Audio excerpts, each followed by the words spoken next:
नमस्ते दोस्तों, thank you very much for your love and support till now. आज मैं आपके सामने एक और नया एपिसोड कैरियर से ही रिलेटेड लेकर के आया हूं।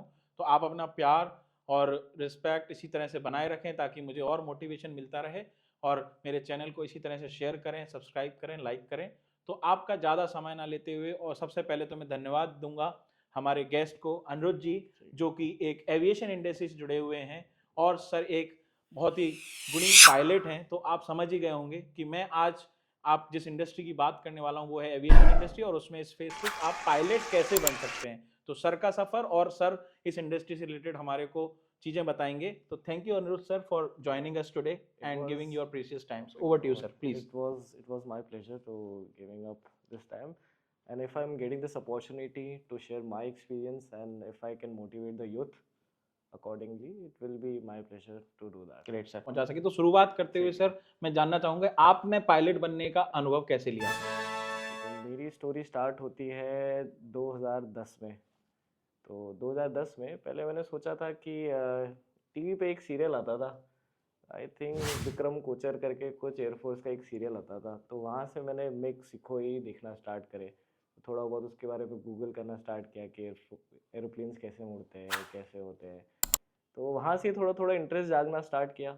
तो स्टार्टिंग में 2011 में ट्राई किया कि चलो एनडीए चले जाते हैं, फिर सोचा कि डिफेंस में चले जाते हैं।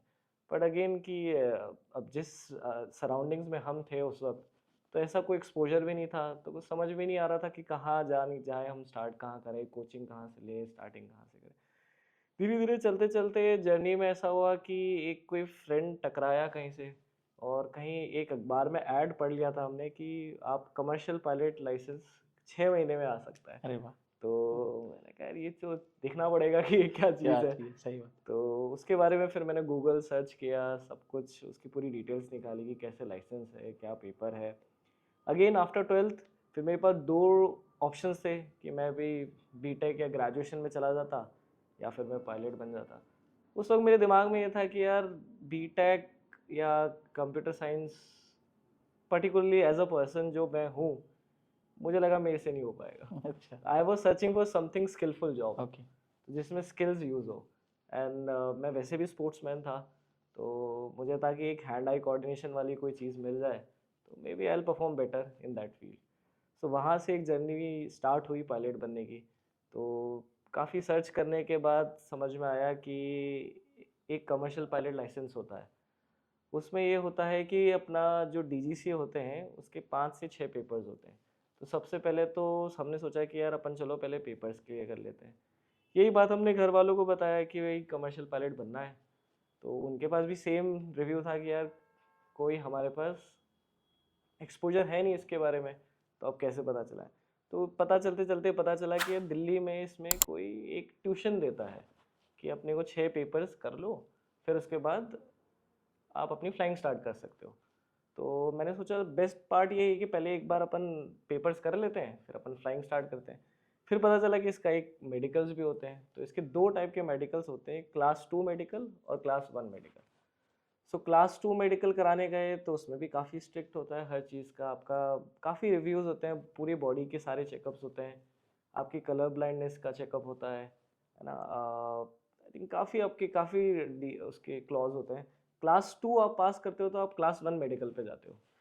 तो क्लास 1 मेडिकल आपका मोस्ट प्रोबेबली डीजीसीए का कोई एम्पेल्ड ऑफिसर्स होते हैं, या फिर एयरफोर्स रिटायर्ड या इंडियन एयर, पहले अभी तो चेंज हो गया ये रूल। इससे पहले तो आपको आईएएफ अकेडमी जाना पड़ता था, अच्छा। यानी इंडियन एयरफोर्स की जितनी मेडिकल स्टैब्लिशमेंट है, जैसे हम्म। दिल्ली में धौला कुआं में है, तो आपको वहाँ जाके क्लास 1 आपको पास करना पड़ता था। तो मैंने एक सोचा कि यार पहले आपको अपनी लीगैलिटी कवर करनी पड़ेगी, तो क्लास 2 क्लास 1 मेडिकली फिट आप पहले ये हो जाओ, फिर आप उसके बाद स्टार्ट करो। बिकॉज ऐसे मैंने कई केसेस पढ़ लिए थे जी। कि आप किसी बच्चों ने फ्लाइंग कर ली, किसी बच्चों ने पेपर्स नहीं हो पा रहे, फ्लाइंग पूरी कर ली, पेपर्स नहीं हो गए, सब हो गया तो पता चला फिट ही नहीं रहे। आधी फ्लाइंग स्टार्ट करके बीच में क्लास 1 मेडिकल तक पहुंचे तो पता चला कुछ प्रॉब्लम थी कि भाई, और aviation safety wise there is no compromise in that. कर। अगर आप फिट नहीं हो तो फिट नहीं हो। तो मैंने कहा पहले आप क्लास 2 क्लास 1 कर लेते हैं। तो इसी तरह से मैंने पहले क्लास 2 क्लास 1 पास ऑन करे। फिर उसके बाद मैं पेपर्स के लिए दिल्ली चला गया। तो पेपर्स करते करते थोड़ा बहुत इंटरेस्ट आ ही गया था एरोप्लेन्स और सब में। जी। तो at that time I was a technical topper oh! For my nice. Batch, and I think within a one shot हर 4 महीने में पेपर्स के स्पैन होते हैं। अच्छा, तो एक ही बार में मैंने चारों पेपर्स निकाल लिए थे, एक पेपर नाइस। लेफ्ट ऑन था। अब वहाँ जब पढ़ते पढ़ते आपकी सराउंडिंग बन जाती है, एक्सपोजर मिल जाता है, तो वहाँ पे काफ़ी बच्चों से बात हुई कि कोई अलग अलग कोर्स कर रहा था, कोई बाहर से आ रहा था, कोई कैसे। तो वहाँ पे मुझे ना किसी एक जने ने सजेस्ट किया कि एयरलाइंस ना अपना कैडेट प्रोग्राम रन करती है। अच्छा, तो वहाँ से मुझे उस चीज़ की डिटेल पता चली कि यार कैडेट प्रोग्राम चीज़ भी कुछ होती है। तो मैंने उसमें सर्च किया कि यार कैसे कैसे कैडेट प्रोग्राम्स होते हैं, इनकी क्या एलिजिबिलिटी होती है और क्या करना होता है। तो जब मैंने सर्च किया तो 2 ऑप्शंस मेरे पास सामने आए। एक होता है एयरलाइन क्रेडिट प्रोग्राम और एक होता है ओपनली इंडिविजुअली आप कहीं भी जाओ अपनी फ्लाइंग ख़त्म कर लो। तो मैंने दोनों एक्सपेक्ट्स को साथ में रखा। देखिए कि इंडिया में कौन-कौन से फ्लाइंग स्कूल एलिजिबिलिटी है, या यूएस में, या जहाँ भी आपको जाना हो। यूएस मोस्ट प्रोबेबली यूएस ही जाते हैं लोग बाग, यूएस अच्छा, ऑस्ट्रेलिया भी जाते हैं कई लोग, प्लस रशिया भी चले जाते हैं फ्लाइंग ओके, कंप्लीट करने के लिए। ओके, और फिलीपींस ऑल्सो थोड़ा सा डेस्टिनेशन है जहाँ costing wise it is very effective. Okay. तो अब ये करते करते मुझे समझ में आया कि एक एयरलाइन क्रेडिट प्रोग्राम में अगर आप जाते हो तो उसमें क्या होता है, आपका पहली ही स्टेज पे एयरलाइंस क्या कहती है कि आप अपना रिटन पास कर लो, हम आपका इंटरव्यू भी ले लेंगे, हम आपका जीडी भी ले लेंगे, और हम आपका पायलट एप्टीट्यूड टेस्ट भी ले लेंगे। कैस अलग अलग नाम है इसके, पीएपीटी है या कैस जो भी होगा। तो इसमें चारों स्टेज पहले ही एयरलाइंस क्लियर करवा देती है। उसके बाद एयरलाइंस कहती है कि हम आपको एक लेटर ऑफ इंटेंट देंगे जॉब का, हुँ, कि आप अपनी फ्लाइंग ख़त्म करो और आप हमारे पास आके, अगर फ्लाइंग आपने सब कुछ सही की तो आपको अब कोई एनरोलमेंट प्रोसेस नहीं करना, आपको फ्लाइंग खत्म करनी है, लाइसेंस देना है, लाइसेंस आएगा आपका गवर्नमेंट रेगुलेटर से और आप हमें आके डायरेक्ट ज्वाइनिंग हो जाओ। जो सेकंड प्रोसेस है उसमें ये होता है कि आप अपने पेपर्स क्लियर करते हो, आपने कहीं भी फ्लाइंग क्लब जो भी आपको चॉइस मिलता है आप वहाँ जाके फ्लाइंग क्लब में फ्लाइंग स्टार्ट करते हो और अपने 200 आवर्स कंप्लीट करते हो। अब यूएस में जाते हो तो आपको 250 आवर्स करना पड़ता है, तो यूएस के पेपर्स अलग होते हैं, फिर आपको इंडिया आके वापस से अलग से पेपर्स देने पड़ते हैं उस यूएस वाले लाइसेंस को कन्वर्ट करने के लिए। तो जो इंडियन लाइसेंस सपोज अगर आप इंडिया से करते हो तो आपने 200 आवर्स खत्म करे, आपने अपने सारे पेपर्स क्लियर करें और आपने ये चीज़ अपने रेगुलेटर को सबमिट कर दी, लाइसेंस एंड डॉक्यूमेंट। रेगुलेटर आपको लाइसेंस इशू करके देता है, कमर्शियल पायलट लाइसेंस। जैसे आपका ड्राइवर लाइसेंस हो गया तो आपको इस तरह से कमर्शियल पायलट लाइसेंस मिल गया। अब वो लाइसेंस के बेस पे it is kind of degree diploma. आप एयरलाइंस में अलग अलग एयरलाइंस में जितनी भी एयरलाइंस इंडिया में है, आप जाके अपने अपने रिज्यूमे डालते हो कि I want to fly for this airlines. हुँ, वहाँ से फिर आपको कॉल आता है, फिर आपको सेम प्रोसेस वही रिटर्न उनका अलग होता है, GD, interview, cash, and then they will get selected. Okay, so दोनों अपॉर्चुनिटीज़ को एनालाइज करने के बाद मैंने ये सोचा यार कि, और ऑफ कोर्स काफ़ी लोग भी थे, अलग अलग एक्सपीरियंस मिल रहे थे, जी, because it's a tough sector. हुँ, तो लोगों को एक्सपीरियंस मिल रहा था उस वक्त जब मैंने स्टार्ट किया था, वो क्राइसिस भी चल रहा था, तो 2008 का हुँ, दो चार एयरलाइंस बंद हो रही थी, ट्रांजिशन फेज में थे। So there were I met lot of people जिनके पास काफ़ी टाइम से जॉब नहीं थी, ऐसे ऐसे लोग भी थे जो 10 साल से जॉब के लिए बैठे थे। ओके, तो मुझे एक बार लगा कि यार स्टेप बैक लेना पड़ता है, कि सही ऐसे बात, कैसे 10 साल बैठना तो बहुत मुश्किल है, मुश्किल सही है। बात, तो मुझे लगा यार कि इसमें थोड़ा सा देखना रिस्क है। पड़ेगा, रिस्क हुँ, तो है। तो जब मैंने पता लगाया तो मेरे को ये एनालाइज करने के बाद मुझे ये समझ में आया कि अगर आप एयरलाइन क्रेडिट प्रोग्राम में जाते हो तो आपके सारे ही प्रोसेस पहले हो गए और आपको एक एयरलाइन से लेटर ऑफ इंटेंट भी मिल गया। हुँ, फिर आप आराम से अपनी फ्लाइंग करो, आपको कोई ज्वाइनिंग, मतलब आप अपनी फ्लाइंग भी इंजॉय कर सकते हो उसके साथ। करेक्ट, आप अपनी पूरी फ्लाइंग, आपको कोई टेंशन नहीं है, आपको जॉब की कोई हुँ, टेंशन नहीं है, आपने सारे पेपर क्लियर कर लिए और आप एक रिस्पेक्टेड एयरलाइंस के लिए काम कर रहे करेक्ट, हो, तो आपके डॉक्यूमेंटेशन में भी वहाँ हेल्प होगी, सब कुछ एयरलाइन संभालेगी।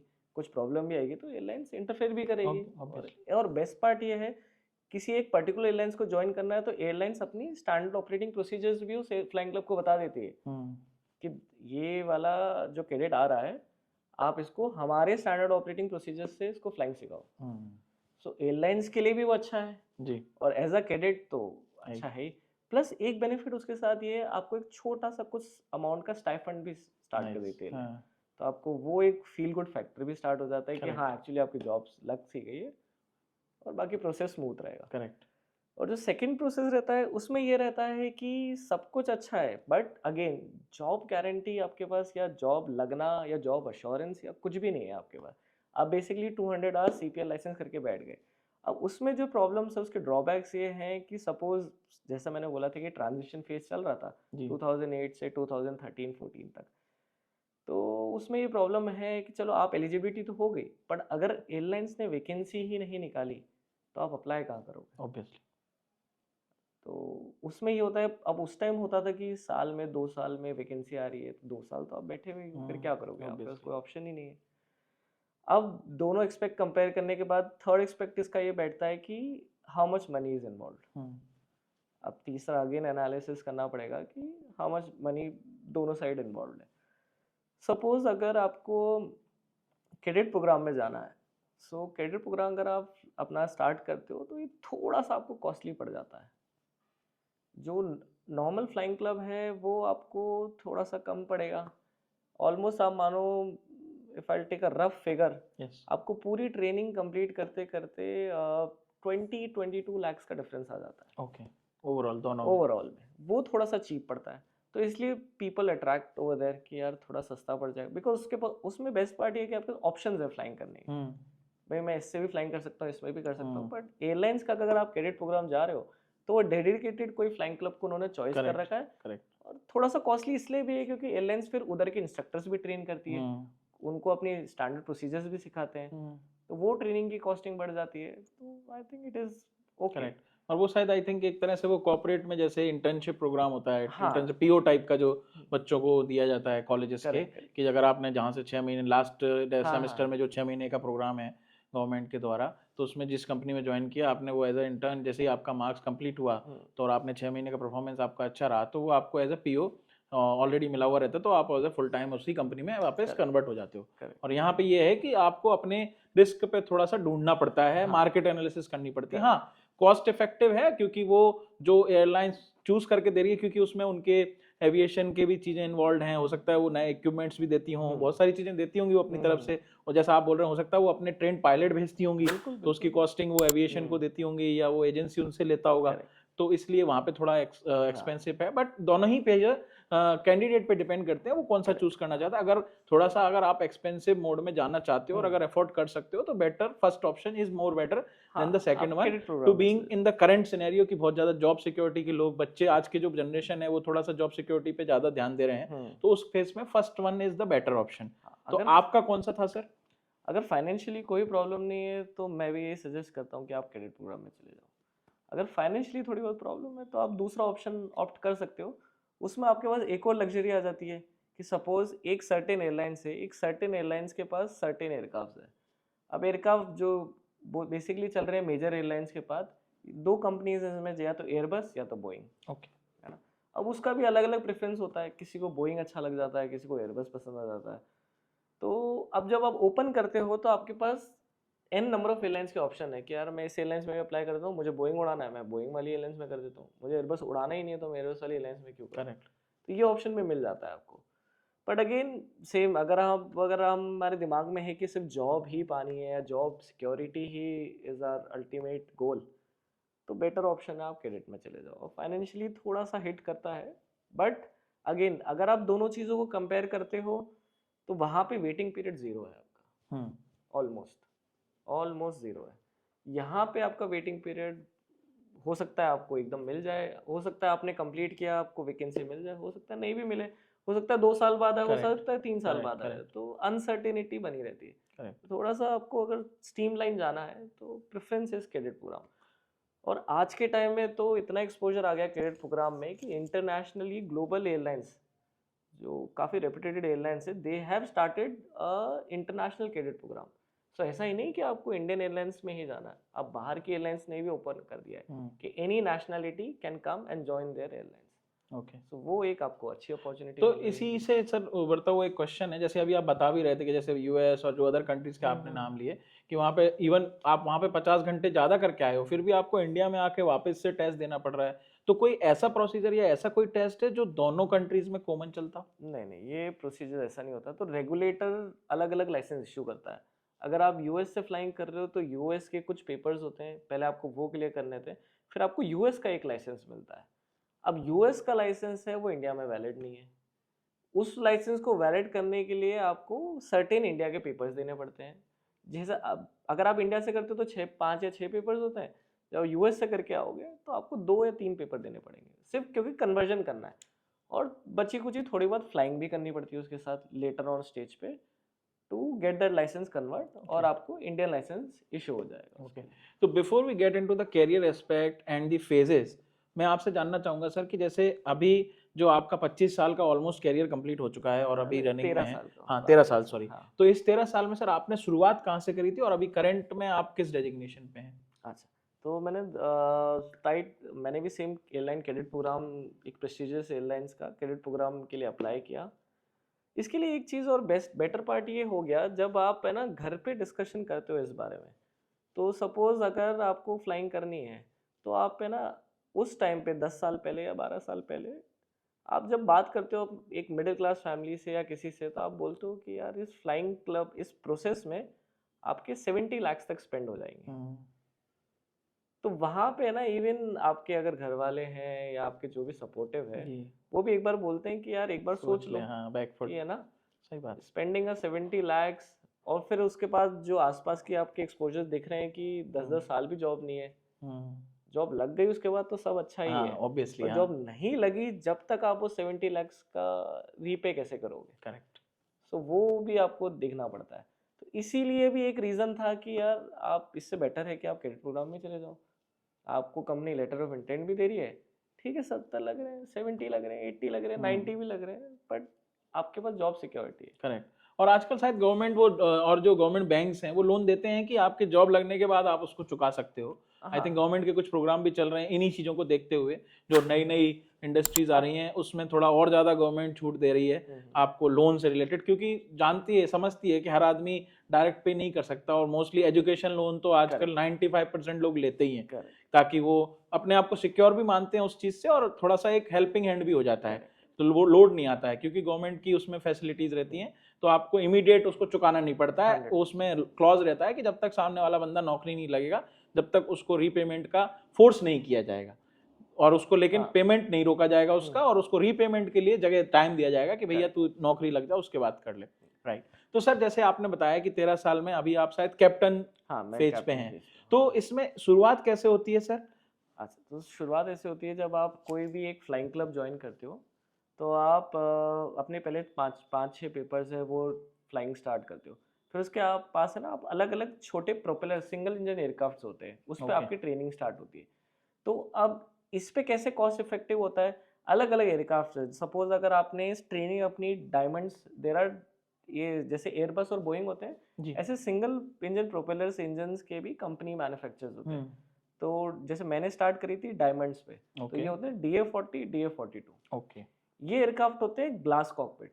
इनमें होता है ग्लास कॉकपिट का मतलब ये है कि आपके कुछ भी पुराने ज़माने के इंस्ट्रूमेंट पैनल्स नहीं है, आपको सब कुछ एक स्क्रीन पे आ जाएगा। अच्छा। यही सेम चीज़ एयरबस कॉपी करती है, आपको सब कुछ एक स्क्रीन पे मिल जाएगा। जो और दूसरे एयरक्राफ्ट होते हैं वो होते हैं सेस्ना 152 पे मोस्टली बच्चे ट्रेन करते हैं, या सेस्ना 172। ओके। ये दो, तो अब दोनों अलग अलग एयरक्राफ्ट हैं, और दोनों की अलग अलग, आप मान लो 2 अलग अलग गाड़ियां हैं, दोनों की अलग अलग फ्यूल सेविंग कैपेसिटी है। कोई अच्छा एवरेज देती है, कोई खराब एवरेज देती है ना, पर कोई गाड़ी लग्जरी है, कोई गाड़ी लग्जरी नहीं है। तो अलग अलग फीचर्स हैं। तो आप जब फ्लाइंग ऑप्ट करते हो दूसरे वाले एयरक्राफ्ट पे, तो किसी का पर आवर रेट कम होता है क्योंकि उसकी फ्लाइंग, उसका फ्यूल का एवरेज अच्छा होता है इंजन का। किसी में आपको ये है कि लग्जरी अच्छी मिल रही है। लग्जरी मीन्स कि आपको एक्सपोजर अच्छा मिल रहा है, क्योंकि बाद में तो आपको एक अच्छा एयरक्राफ्ट ही उड़ाना है। और मोस्टली आज के टाइम में सारे एयरक्राफ्ट में ग्लास कॉकपिट आ गए हैं। आप चाहे बोइंग ले लो चाहे एयरबस, तो आप शुरू से ही ग्लास कॉकपिट पे ट्रेंड हो, थोड़ा सा बेनिफिशियल रहता है आपको बाद के एयरक्राफ्ट के। तो मैंने डायमंड्स उड़ाए थे, वो थोड़ा सा कॉस्टली पड़ते हैं पर आवर, इसलिए वो ट्रेनिंग कॉस्ट ऊपर चली जाती है। जो लोग सेस्ना में जाएंगे उनकी ट्रेनिंग कॉस्ट कम हो जाएगी उससे। ये दो फर्क पड़ता है। तो इसमें फिर पहले, सबसे पहले जब आप पहली कोई भी एयरलाइन ज्वाइन करते हो तो पहले क्या डेजिग्नेशन मिलता है आपको? तो सपोज आपने स्टार्ट किया, आपकी पहली, अगर आप कैडेट में ही जैसे, या कोई भी आपने एज अ कैडेट कोई भी फ्लाइंग क्लब ज्वाइन किया, तो आप स्टार्ट करते हो अपने फ्लाइंग, आपको एक इंस्ट्रक्टर मिलता है, तो पहले डुअल सॉर्टीज चलती है, वो आपको 5 घंटे 10 घंटे, एक एयरपोर्ट है उसकी सर्किट लैंडिंग कराता रहता है, सर्किट अच्छा। लैंडिंग कराता है, वो take off landing take off 1 घंटे तक ट्रेन करता है, उसमें 5-6 टेक ऑफ 5-6 लैंडिंग। छोटे छोटे एयरपोर्ट्स होते हैं जहाँ पे मोस्टली कमर्शियल ट्रैफिक नहीं होता, वो ट्रेनिंग हाँ मैंने देखे हैं, बेंगलोर में हाँ, मैंने देखे थे, वो एक छोटा ट्रेनिंग है है, वहाँ पे गोंडिया में है, जी। बहुत सारे अलग अलग जगह हैं। तो आप ट्रेनिंग वो करता है, फिर उसके बाद जब इंस्ट्रक्टर को लगता है कि कॉन्फिडेंट है बच्चा, वो उसको सोलो रिलीज कर देता है। अच्छा। तो वो अकेला लेके जाता है फिर का, तो उसकी वो फर्स्ट सोलो होती है, वो सर्किट लैंड करके अपनी फर्स्ट सोलो कंप्लीट करके आता है। ऐसे करके अपने आवर्स बढ़ाता जाता है। उसके बाद एक जनरल फ्लाइंग हो जाती है। जनरल फ्लाइंग में होता है कि आपको इंस्ट्रक्टर डुअल सॉर्टी के लिए ले जाता है, वहाँ पे आपके अलग अलग एयरक्राफ्ट के मनूवर सिखाता है कि आप एयरक्राफ्ट को स्टॉल कैसे करते हो, है ना, आप अगर आपका एयरक्राफ्ट स्टॉल हो गया तो स्टॉल की रिकवरी क्या है, ऐसे बहुत सारे मनूवर्स होते हैं। स्टॉल को अगर अपन इस नॉन टेक्निकल टर्म में बोलें तो क्या कहेंगे सर स्टॉल इसको? को मतलब ये होता है कि अगर आप नॉन टेक्निकल टर्म में देखोगे तो बेसिकली आप एयरक्राफ्ट की स्पीड इतनी कम कर देते हो अच्छा, कि वो सडन नीचे आए। ड्रॉप होता है। ओके अगर पर सडन ड्रॉप हो रहा है आपका एयरक्राफ्ट तो उसकी रिकवरी क्या है। ओके, तो एक तरह से वो आपको इमरजेंसी लैंडिंग की हाँ एक्सपीरियंस करा रहा है, हाँ, एक सिखा तरह से रहा है आपका वो इमरजेंसी, क्योंकि वो अभी आप उससे ट्रेनिंग फेज में हो तो वो हाँ, आपको बता रहा है चीजें। इमरजेंसी मनूवर एक तरह का है ओके ओके, कि आप जनरली प्रैक्टिस नहीं करते हो, बट इसकी प्रैक्टिस ऑब्वियसली ट्रेनिंग वो में एक दी बार तो जाती है। करानी हाँ, पड़ेगी ना, तो जनरल आपकी ट्रेनिंग प्रोटोकॉल और का इसके पार्ट। चेक्स होते हैं। जी, जब इंस्ट्रक्टर आता है तो वो सारे चेक्स लेता है, आपको स्टॉल करके दिखाएगा, आपको स्टीप टर्न करवाएगा, है ना, 60 डिग्री पे बैंक ओके दोगे। तो आपको स्टीप टर्न जब करते हो तो आपको एयरक्राफ्ट का ऑल्टीट्यूड भी मेंटेन करना है, एयर स्पीड भी मेंटेन करनी है, हेडिंग भी मेंटेन करनी है, आप पूरा टर्न करते हुए आ रहे हो। तो वो चीज़ें आपकी स्किल्स वहाँ ट्रेंड होती है। ओके वो करने के बाद हर स्टेज पे धीरे धीरे चेक्स होते हैं। फिर ये जनरल फ्लाइंग के बाद आप स्टार्ट करते हो क्रॉस कंट्रीज। क्रॉस कंट्री में क्या, तो छोटा सा एयरक्राफ्ट आप थोड़े ज़्यादा दूर तक ले जाते हो। अच्छा, उसमें होता है सपोज आपने 200 किलोमीटर की एक कंट्री क्रॉस कंट्री मार के आ मान गए। लो यहाँ से दुबई चले गए या नहीं यहाँ नहीं, तो से वो छोटे आसपास नेपाल। ही, आसपास अच्छा ओके, आसपास। क्रॉस कंट्री का हाँ, मतलब इंडिया के अंदर ही कोई इंडिया के दूसरा अंदर ही, सिटी हाँ या हाँ। वैसा। जैसे आप जयपुर से कर रहे हो तो आप किशनगढ़ चले गए, हाँ, थोड़ा सा दूर और चले गए, दिल्ली तक पहुंच मथुरा जाओ, तक चले गए या दिल्ली हाँ, तक चले गए। आगरा हाँ चले गए, जी, आसपास घूम के आ गए। अच्छा अच्छा, उसमें क्रॉस ये होता कंट्री है का कि मतलब जब इंडिया बच्चा में। क्रॉस हाँ, कंट्री के लिए जाता है तो उसको नेविगेशन सीखने को मिलता है। पहले हम्म, इंस्ट्रक्टर फिल्म ट्रेन करता है कि अलग अलग नेविगेट्स जी है ना, कि जीपीएस से आप कितनी लोकेशन ले जी रहे हो, जी, अलग अलग आपके नेविगेट जो भी पॉसिबिलिटी है वो रेंज। तो उसके लिए हमें एक, जब कैडेट्स होते हैं तो आपको एक चार्ट मिलता है, उसमें क्या ट्रेन टोपोग्राफी होती है, आपकी कहाँ का टेरेन मार्क्ड है, किस रूट पे जा रहे हो। तो आप पहले बैठ के सारा होमवर्क करना पड़ता है कि भाई I will fly from this route to this route, इस हेडिंग पे मुझे जाना है। अगर इस हेडिंग में मेरे को कोई फ्यूल की इमरजेंसी आ जाती है तो मैं प्लान करूंगा मैं यहाँ लैंड कर जाऊंगा, या मैं यहाँ पे कोई पैची फील्ड है वहाँ लैंड कर जाऊंगा। तो ये सब आपको प्लानिंग फेज में करके जाना पड़ता है, वो इंस्ट्रक्टर सिखाता है आपको। क्रॉस कंट्रीज आपने करना, फिर धीरे धीरे आप सीख जाते हो। ऐसे करते करते फिर आपको नंबर ऑफ आवर्स बिल्ड करने होते हैं। ये तो हो गई सिंगल इंजन की कहानी। लास्ट में जो आपके 20-25 आवर्स होते हैं वो है मल्टी इंजन एयरक्राफ्ट। ओके, उसमें 2 इंजन होते हैं, तो DA-40 single, DA-42 multi engine हो जाता है। इसमें सेस्ना 172 152 तो सिंगल ही हो जाते हैं, तो पाइपर सेनिका और बाकी एयरक्राफ्ट है जी जी, उनमें मल्टी इंजन, कोई बीच एयरक्राफ्ट है उनमें मल्टी इंजन आपको मिल जाएगा। तो DA-42 जैसे हमने फ्लाई किया तो उसको सिर्फ ज़्यादा फ्लाई नहीं करवाते, 20-25 आवर्स को आपको एक टच देते हैं कि मल्टी इंजन एयरक्राफ्ट कैसे फास्ट चलाना भी हो जाता है। जी, उसमें आपको सेम सर्किट लैंडिंग प्रैक्टिस कराते हैं, पर उसमें आपको सोलो नहीं भेजते क्योंकि वो मल्टी इंजन एयरक्राफ्ट है, 2 इंजन जी, एयरक्राफ्ट है। उसमें आपको इंजन फेलियर प्रैक्टिस कराते हैं कि हमने एक इंजन बंद कर दिया, इंस्ट्रक्टर बैठेगा वो एक इंजन बंद कर देगा, अच्छा वो पूरा कंप्लीट बंद कर देगा। अच्छा, बिल्कुल ट्रेनिंग आपको, अगर आप सोचते हो कि किसी पायलट की ट्रेनिंग या कोई फ्लाइंग क्लब से आप ऐसे ही निकल गए, आप ऐसे नहीं नहीं निकल निकल सकते। सकते, राइट आपको हर एक इमरजेंसी पर्टिकुलरली ट्रेन होते हो। जी, और बेस्ट पार्ट ये होता है जब आप कैडेट के थ्रू जाते हो तो एयरलाइन स्पेसिफिकली बताती है हाँ कि इसको एक एक्सरसाइज है, तो इसको एयरलाइंस ने रिसर्च कर रखा है कि किस तरीके से सिखाया जाए ताकि ट्रेनिंग का एब्जॉर्प्शन मैक्सिमम हो। बेसिकली पैसे उसी चीज के कि वो उन्होंने ऑब्वियसली इतना वर्क किया है, एक पर्टिकुलर स्ट्रैटेजी। जैसे हम क्रिकेट खेलते हैं, अब ये सारी ट्रॉफीज आप देख रहे हो, जी क्रिकेट APL और जी बाकी जी ये सब है, जी तो जी, हर उसके पीछे एक कैप्टन होता है, हर जी कैप्टन की एक टीम होती है, स्ट्रेटजी हर होती है, टीम के पीछे कैप्टन बैठ के एक स्ट्रैटेजी बनाता है। करेक्ट तो स्ट्रैटेजी में ये रहता है कि आपको अपने प्लेयर्स का मैक्सिमम आउटपुट कैसे निकालना करेक्ट है, करेक्ट, और हर प्लेयर के लिए अलग स्ट्रैटेजी बना के भेजना पड़ता है, हर एक तरह का माइंडसेट होता है। तो उस पर एक एयरलाइन रिसर्च करती है कि बहुत सारी अपनी बाहर की जी। जितने भी रिसर्च एजेंसीज है उनसे डेटा कलेक्ट करती है, ह्यूमन साइकोलॉजी, बहुत सारे लोग इन्वॉल्व होते हैं इसमें। ओके, तो इसमें सर जैसे ये तो अपनी हो गई बात, और आपने जैसा बताया कि वो हाँ एक्सपीरियंस के हिसाब से फिर पहले एक ट्रेनी हाँ एयरक्राफ्ट पायलट का डेजिग्नेशन दिया जाता है, फिर धीरे धीरे उसको एक लेवल पे जाके मैक्सिमम कैप्टन की पैसे हाँ। होती है तो उसकी, अब राइट? ये आपने ऐसे फ्लाइंग करके 200 आवर्स खत्म कर लिए, आपको कमर्शियल पायलट लाइसेंस मिल जाता है। जी। इसके बाद आपकी जर्नी स्टार्ट होती है एयरलाइंस में। हम्म। एयरलाइंस में जैसे ही आप अपनी स्टार्ट करते हो तो 1-1.5 महीने के शुरू में एयरलाइंस एक ग्राउंड क्लासेस करती है। हम्म। उसमें आपको सारे टेक्निकल सब्जेक्ट, कंपनी के ऑपरेशन मैनुअल्स, कंपनी कैसे करती है उसकी होती है। तो उससे पहले जैसे 200 घंटे खत्म करते हो, अब आपने बड़ा एयरक्राफ्ट कहाँ सीखा? तो छोटा ही सीख लिया सिंगल। ऑब्वियसली, हाँ। अब बड़े एयरक्राफ्ट को आप डायरेक्टली जाके एयरक्राफ्ट में नहीं उड़ाते हो, हम्म। उसके लिए डिजाइन होते हैं सिमुलेटर्स। अच्छा, हाँ। सिमुलेटर्स ऑलमोस्ट 95% आपको एक्चुअल एयरक्राफ्ट की फीलिंग देते हैं। आपको Okay. लगता है आप एयरक्राफ्ट में ही बैठो। 8 डायमेंशन से होते हैं, हम्म। है ना? आपको हर एक प्रोसीजर्स, हर एक चीज एग्जैक्टली एयरक्राफ्ट जैसे वर्क करता है सिमुलेटर्स का। ओके। तो हमारे पास है, गुड़गांव में है, अच्छा, तो हाँ। बाहर भी वो है। सारी तो एयरलाइंस ने अपने बना एयरलाइंस रखे होंगे सेंटर। नहीं, बाकी सीए मोस्टली इसमें इन्वॉल्व रहता है। अच्छा। तो बाकी एयरलाइंस अपनी जहाँ पे भी उनको स्लॉट्स मिलता है, इसमें आप कहीं भी जा सकते हो। मैं दुबई गया था, अबू धाबी ओके। गए थे, ओके। कहीं भी जा सकते हो जहाँ एयरलाइन को स्लॉट मिलता है। हम्म। वहाँ अपने पायलट को भेज एक देते हैं, ये एक ट्रेनिंग होती है आपकी 1-1.5 महीने एक की। 1.5 महीने की। ओके। इसमें आपके कुछ 15 से 20 सिमुलेटर सेशंस होते हैं। ओके। वो डिपेंड ऑन कैसे कैसे पढ़, बिकॉज इतना बड़ा एयरक्राफ्ट, अभी आप बहुत छोटे एयरक्राफ्ट को उड़ा हाँ, रहे हो, ऑब्वियसली अभी तो आपने उसमें एक गिनती के 10 जस्ट बटन या माइनर, 15 हाँ, बटन होंगे या तो आपने एक 15-20 जस्ट एक प्रोसीजर्स। आपने उसकी चीटी हाँ जैसी चीज देखी है, अभी बस, उसको हाँ। आपको जहाज देखना तो अब बाकी है। सडनली आपको इतना बड़ा एयरक्राफ्ट आ जाता है, हाँ, ऑब्वियसली। जिसमें ऊपर देखोगे तो 50 बटन, पीछे देखोगे तो 50 बटन, करेक्ट। है ना? तो उसको ऑब्वियसली। सीखने के लिए आपको सिमुलेटर सेशंस ट्रेन होते जी। हैं, उसको कहते हैं हम टाइप रेटिंग। ओके। तो ऐसे कॉस्ट डिवाइडेड होती है। पहले आपको सीपीएल लाइसेंस चाहिए होता है, जिसमें अगर आप again same type of aircraft, तो नॉर्मली एवरेज 30 से 50 लाख तक वहाँ खर्च हो जाता है आपका। अच्छा। उसके बाद जो नेक्स्ट फेज होता है टाइप रेटिंग, उसमें आप आराम से 18 से लेके 30 लाख तक खर्च होता है। तो ऐसे 70 लाख तक अच्छा, का तो ये वाला पैसा भी अपने को देना पड़ता है, जो सब अपन डेढ़ महीने कंपनी वाला जो आपको ट्रेनिंग कर देगी रहे हैं? लेटर ऑफ इंटेंट अच्छा। कि आपने अगर परफॉर्मेंस आपकी सब ठीक रही तो we will hire you as as a and then we will give you the salary whatever. हाँ। तो और इतना बीच जैसे में अभी अपन, क्योंकि अभी मैं आपको बीच में टोक रहा हूँ, हाँ। बट क्योंकि ये थोड़ा सा बच्चे हो सकता है इंटरेस्ट इस पे और ज्यादा अच्छे से ले लें, तो इसमें सर अगर अपन बात करें ना कि अभी पैसा तो बता ही रहे हैं, मिलता कितना है, मिनिमम स्टार्टिंग सैलरी कितनी हो सकती है बच्चे की?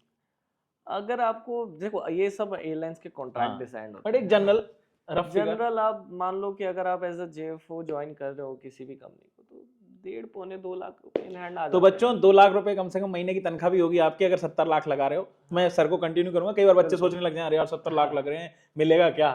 क्योंकि कई बच्चों की आजकल की माइंडसेट पैसे कमाने की होती है ना। हाँ सर, प्लीज कंटिन्यू मिलने की करिए उस बात टेंशन को जो मत अपन रखो, डिस्कस कर रहे थे। जॉब लग गई स्टिमुलेटर पे तो थे आप अपन, कभी हाँ सर। पीछे मुड़ के देखोगे नहीं, वेरी गुड। बस जॉब का हाँ, इंतजार करो, करेक्ट। बाकी सब कवर हो हाँ, तो जाएगा। आप सर उसको बता रहे थे कि वो कि 1-1.5 टाइप महीने रेटिंग, जी हाँ, जी, तो हाँ उसको कहते हैं हम टाइप रेटिंग। उसमें सेम एयरक्राफ्ट के बारे में, उसमें अब आपको, अब आप टाइप रेटिंग जब करने जाते हो ना, तो आपका स्पेसिफिक हो जाता है एयरक्राफ्ट। जी।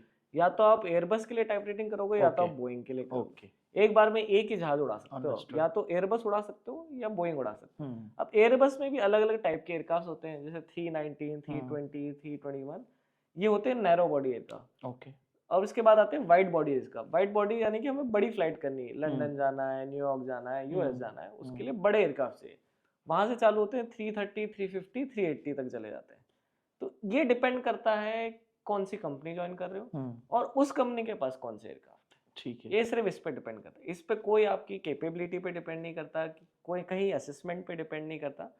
कंपनी के पास कौन से एयरक्राफ्ट है और कंपनी को कौन से एयरक्राफ्ट पे किसकी कितनी जरूरत है, वो उस हिसाब से आपकी किस्मत ही मान लो ये, ओके, को तो जो मिल गया। इसमें सर अगर इस तो दिस इज द डिटेल्ड हाँ। Discussion, right? तो इसी में जो मेरा क्वेश्चन ये है कि जैसे जो 2 फेज थे ना अपने लर्निंग वाले, एक तो था कैडेट प्रोग्राम, एक था अलग से। हाँ। तो ये जो आपका जो 1.5 महीने वाला आप बता रहे हो, जिसमें कि आपको मेन फ्लाइट पे जाना है, तो वो वाले प्रोग्राम में तो दोनों केसेस में आपको सब्जेक्ट टू एयरलाइंस ही वो आपको देंगे कि वो हाँ। मतलब एयरबस में करवा रहे हैं या बोइंग में करवा सब्जेक्ट टू रहे हैं। द और इसमें सर मैं देखता हूँ जैसे अपन जब फ्लाई करते हैं, तो एक तो जो बड़े विंग वाले जिनको स्मॉल एयरक्राफ्ट बोला जाता है, बट वो होते तो बड़े ही हैं, और एक जैसे आप लेकिन वो शायद होते हैं एयरबस या बोइंग का ही छोटा रूप होते हैं शायद। मैं उनका नाम एग्जैक्टली याद नहीं आ पा रहा मुझे, बट उनके जो ब्लैक कलर के जो विंग्स होते हैं ना अलग से बड़े वाले, जो कवर्ड नहीं रहते हैं, जिनको स्मॉल डिस्टेंस के लिए एटीआर, तो क्या एटीआर वाली training is also part of ये दिस सब टाइप रेटिंग। ये एक टाइप बार रेटिंग, आप सीपीएल खत्म अच्छा कर ये लो, टाइप रेटिंग का पार्ट हाँ, है। ये आपका सीपीएल लाइसेंस आ गया, सिंगल इंजन खत्म हो गया जी, टाइप रेटिंग आप कहते हो जितने भी मल्टी इंजन या जेट, अच्छा वो चाहे फिर वो एटीआर हो चाहे वो टर्बो ATR। प्रॉप और जेट इंजन की जो ट्रेनिंग होती है जी, उसको टाइप रेटिंग कहते हो। अच्छा वो तो टेक्निकल टर्म टाइप रेटिंग मतलब ये कि type, any type of aircraft, उस पर आप अपनी रेटिंग कर रहे हो। इसका दूसरा ऑप्शन कई बार ये भी होता है, बच्चे जो बाहर से सीपीएल करके आते हैं उनको लगता है कि जॉब नहीं मिल रही, तो कई बार क्या होता है airlines type rating specific job निकाल देती है, अच्छा कि हमें तो एयरबस पे ट्रेन पायलट चाहिए फटाफट। तो टाइप रेटिंग अगर आप कर लो, बट अगेन वो रिस्क है कि आपने ऑलरेडी 40 लाख लगा दिए, आप 25 और लगा रहे हो, तो फिर बट उसमें ये भी है कि फिर टाइप रेटिंग करे हुए बहुत कम बंदे होते हैं, तो वो इमीडिएट आपका कन्वर्जन ज्यादा जल्दी है, तो आपकी जॉब लगने के चांसेस थोड़े से बढ़ भी जाते हैं। जी। तो वो आप डिपेंड कर सकते हो, भाई मैं एयरबस पे ट्रेंड हो गया तो अब मैं एयरबस वाली वैकेंसी ढूंढूंगा। और टाइप रेटिंग का ये है कि हर साल आपको रिन्यू भी करानी पड़ेगी। अच्छा, आप ये भी ऐसे है। मत सोचना कि हाँ ओके, तो वो कहाँ पे होती है सर, रिन्यूअल का क्या वो प्रोसेस रिन्यूअल रहता है? का अगेन सेम सिमुलेटर सेशंस होते हैं, अच्छा, चेक्स होते हैं आपके, 2 चेक्स होंगे ओके हर साल, चेक्स होते हैं हर 6 महीने में आपके रिपीटेड चेक्स होते हैं। ओके, तो आप अगर हर साल आपके कहीं भी जहाँ भी चले जाओगे वहाँ पे डेजिग्नेटेड एग्जामिनर्स होते हैं, आप वहाँ जाके उनसे चेक्स के लिए अपने रेगुलेटर से बात करना पड़ता है, चेक्स के लिए बोलना पड़ेगा। आप चेक असाइन करो, फिर आपके अपने रेगुलेटर को अपने पेपर वर्क भेज दो, वो वापस से आपकी रेटिंग रिन्यू कर देगा। और ये जो पायलट वाला है सर, तो ये क्या जैसे एक अभी अपन कमर्शियल की बात कर रहे थे, अब हमारे में अभी हम बहुत देशभक्ति की मूवीज भी आ रही हैं और थोड़ा देशभक्ति भी जाग जाती है इन सब चीजों से देखते, तो क्या ये जो एयरफोर्स वगैरह में भी ये पायलट का एग्जाम दिया हुआ बंदा अप्लाई कर सकता है अगर जब एविएशन की कोई एयरफोर्स की पोजीशन निकले तो? नहीं, एयरफोर्स के लिए नहीं कर सकता। देखो एयरफोर्स पे अगर आपको जाना है या डिफेंस में जाना है तो 2 ही तरीके हैं, एक है एनडीए। अच्छा, एनडीए आप क्लियर करो, हाँ वो तो 12th के बाद उसके आपकी मेरिट के हिसाब से डिसाइड करेगी गवर्नमेंट, तीनों या में से डिफेंस किस में भेज डिसाइड रहा है। करेगी कि आपको एयरफोर्स में भेजना है, मिलिट्री में भेजना है या नेवी। ठीक पर है, नेवी में भी पायलट्स होते हैं, मिलिट्री में भी हेलीकॉप्टर पायलट्स होते हैं, और एयरफोर्स में तो है ही। हाँ वो तो एयरफोर्स है। में भी अलग अलग कैटेगरी है कि आपके रिफ्लेक्स एक्शन या इनकी जो भी कैटेगराइज एक जी, जी, पैरामीटर्स होते हैं वो डिपेंड जी। करते हैं कि आपको सुखोई तेजस मिग जेट मिलेगा या फिर आपको ट्रांसपोर्ट एयरपोर्ट C-17 C-16 इस टाइप के एयरक्राफ्ट, या फिर आपको हेलीकॉप्टर्स पे डालना। ओके, वो डिफेंस डिसाइड करती है अपने हिसाब ओके, से। तो बेसिकली ये अलग ही फील्ड हो गया, ये फिर कभी बिल्कुल अलग आपसे फील्ड हो गया। डिटेल में उसके बारे में हाँ। डिस्कशन करेंगे अगर आप कंफर्टेबल होंगे तो, कि डिफेंस स्पेसिफिक अगर बच्चे जानना चाहें कि भाई पायलट डिफेंस स्पेसिफिक कैसे तैयारी कर सकता है। अगर देखो आपके पास बिल्कुल ही फाइनेंशियल बिल्कुल ही नहीं है बैकअप, और आपको लगता है कि यार मैं क्या करूँ, तो बेस्ट ऑप्शन है आप देश की सेवा करो, जाओ एनडीए में, आप अपना पायलट बनो, अपना ड्रीम भी पूरा हो जाएगा, देश की सेवा भी हो जाएगी। आफ्टर 40 इयर्स या लॉन्ग टर्म रिटायरमेंट आप वहां से छोड़ के फिर आप एयरलाइंस में आ सकते हो। हाँ, मैंने कई देखे हैं, फ्लाइंग एक्सपीरियंस क्योंकि आप जब मतलब रेगुलर फ्लायर हो जाते हो किसी किसी भी एयरलाइंस के, तो वो आपको अलाउ कर देते हैं। तो मैं कई बार मिला हूँ पायलट से, आप तो टचवुड वैसे मिले, अदरवाइज मैं कई बार फ्लाइट्स में मैंने किया है उनसे मुलाकात, तो पता चला कि वो एयरफोर्स से रिटायर्ड हैं और वो सीनियर। तो इसी से मेरी ये भी बात है सर कि वहां पे हम देखते थे कि कॉकपिट में 2 पायलट होते हैं, ये तो आपने बताया ट्रेनी और वो रहता है, बट तो क्या ये 2 पायलट का क्या कॉन्सेप्ट है जिसमें एक बोलते हैं जूनियर है एक सीनियर है? हाँ, तो इसमें होता है 2 पायलट होते हैं और ये मैंडेटरी 2 पायलट होते हैं, हर फ्लाइट 2 ही पायलट्स के साथ जाएगी। एयरबस या कोई भी डिजाइंड एयरक्राफ्ट है, ये 2 जने ही उड़ाएंगे। उसमें क्या अलग अलग रोल होता है, एक होता है कैप्टन, एक होता है फर्स्ट ऑफिसर। ओके, जो कैप्टन होता है वो होता है pilot in command. Okay, pilot in command का जो रोल होता है, he is responsible for his first officer, he is responsible for cabin crew, he is responsible for passengers, he is responsible for every single part of the aircraft. Okay, मतलब captain पूरी जिम्मेदारी होगी उसकी, सारी captain की 30,000 feet पे वही जिम्मेदार है। कोई कुछ भी पीछे तक गलती करेगा तो जब आएगी माथा फोड़ेगा कैप्टन का। ओके, इसलिए तो जो कैप्टन बनता हो it's a responsibility. Okay, flying तो है ही, but it is a responsibility beyond flying. Okay, तो वैसे सर इन दोनों का क्या कॉन्सेप्ट है, मतलब क्यों रखा गया है? ऐसे होता है कि ये एयरक्राफ्ट इतना बड़ा है कि आप सिंगल हैंडेडली फ्लाई ही नहीं कर सकते। पहली चीज तो यही होगी। हाँ। दूसरी बात ये है कि जैसे कॉकपिट में सपोज कैप्टन फ्लाई कर रहा है, तो अब कैप्टन क्या, क्योंकि इतना मल्टीटास्किंग है कि आपको एयरक्राफ्ट को फ्लाई भी करना है, आपको उसकी हेडिंग भी चेक करनी है, ऑल्टीट्यूड भी देखना है, एयर स्पीड भी देखना है, थ्रस्ट मैनेजमेंट देखना है, आपको उसके सारे पैरामीटर चेक करने हैं, air conditioning, engines, cooling, ventilation, इतना कुछ मॉनिटरिंग करना है कि करते करते आपको एक साथ में एक बंदा चाहिए जो एटीसी से कम्युनिकेट तो करे, हाँ एटलीस्ट बिना बात करे आप कहाँ चले जाओगे, हाँ सही बात है, है हवा ना? में तो कहाँ आपको चलते रहो। बताना भी तो पड़ेगा मुझे हाँ, यहाँ जाना है जो हाँ, क्लियरेंस। तो अगर एक पायलट फ्लाई कर रहा होता है तो एक पायलट एटीसी से कम्युनिकेशन करता है। ओके तो इसको कहते हैं ऐसे, ये जॉब डिजाइन इसको जो डेजिग्नेटेड है इस तरह से, pilot flying, pilot monitoring, okay इसलिए दो बंदे ओके। कॉकपिट में जरूरी है। और इसमें सर ये जो डिस्टेंस का भी मैंने नोटिस किया कि फ्लाइंग में जैसे इंटरनेशनल फ्लाइट का थोड़ा डिस्टेंस और अबव रहता है, डोमेस्टिक फ्लाइट्स का डिस्टेंस मिनिमम रहता है, ये भी कोई एक डेजिग्नेटेड प्री प्लान चीजें हाँ, हैं या तो इसका इसके कुछ लिए अलग क्या कॉन्सेप्ट होता है, क्योंकि क्या होता है अब इसमें आपके, अगर इस तरीके अपन बात करते हैं तो इसमें क्या एफडीटीएल रूल्स आ जाते हैं कि अच्छा फ्लाइट ड्यूटी टाइम लिमिटेशंस जो होती है हमारी, तो उसमें क्या होता है, एक सर्टेन टाइम जोन आप क्रॉस कर रहे हो तो पायलट इतना ही फ्लाई कर सकता है, इससे ज्यादा फ्लाई नहीं कर सकता। एज पर रिसर्च पायलट इतना फटीक हो जाता है कि it is not safe to conduct his duty. कई बार लोग बुरा मान जाते होंगे कि पायलट उठ के चला जाता है, पर उसकी असली कहानी ये है कि वो अगर जा रहा है तो वो आप ही की सेफ्टी के लिए जा रहा है, बिकॉज वो रूल्स बने हुए हैं, may be he is himself is not safe for the operation. तो एज अ कैप्टन ये आपको हमेशा पता रहना चाहिए कि आपकी मेंटल कैपेसिटी या आपकी जो ड्यूटी लिमिट खत्म हो गई है, तो आपको पता रहना चाहिए कि इसके बाद आप काम कर सकते हो कि नहीं कर सकते, क्योंकि margin of error is zero in aviation. एक बार जो हो गया वो वापस नहीं आता। And all SOPs are written in blood bath, है ना? सारे स्टैंडर्ड प्रोसीजर्स, सारे रेगुलेशन, सारी लिमिटेशंस, कहीं ना कुछ हुआ है, वहां से एक लर्निंग आई है, वो लर्निंग होके ही ये सब चीजें ड्राफ्ट हुई है। ओके और ये ड्राफ्ट हुई है तो आपको बाय हार्ट इसको फॉलो करना चाहिए, कभी Okay. भी इसमें कोई लूप होल या कोई लूज आपको कभी छोड़ना ही नहीं चाहिए Okay. किसी भी तरीके। नहीं सर, मैं ये मेरा ये था, ये तो एक नई चीज़ पता चली और ये भी नॉलेज की बात है कि जैसे अपन देखते हैं ना कि जैसे जो छोटे एयरक्राफ्ट हैं 1-1.5 घंटे वाले, वो शायद 25,000 किलोमीटर की हाँ, ऊंचाई वो पड़ते हैं, अलग अलग वो डिपेंड। 30 और फिर हाँ कुछ 30,000, क्योंकि अपन जब आप कैप्टन हाँ लोग हाँ बोलते भी हैं वहां से कि हम 50,000 फीट की ऊंचाई पड़ रहे हैं, तो ये क्या ये डिस्टेंस भी किसी प्रकार से ये ऑफ डिसाइडेड कोर्स है? देखो, अगर आपको छोटा ही जाना है, अपन हम्म, जयपुर से किशनगढ़ चले तो अब 40,000 उड़ के क्या मिलेगा, अच्छा अपन तो जल्दी से पहुंच ही जाएंगे। अब इसमें भी टाइप ऑफ एयरक्राफ्ट डिपेंड करता है। अच्छा अब जैसे एटीआर है, उसकी एक सर्टेन सीलिंग है कि ओके उसके इंजन वहीं तक परफॉर्म कर पाएंगे, ओके, इस वो इंजन का 15,000, खेल है फिर। 20,000, 21,000 तक यहीं तक चढ़ पाएंगे, इसके ऊपर उसके डिजाइन ही नहीं है इंजन, ओके तो इससे ऊपर चढ़ता नहीं।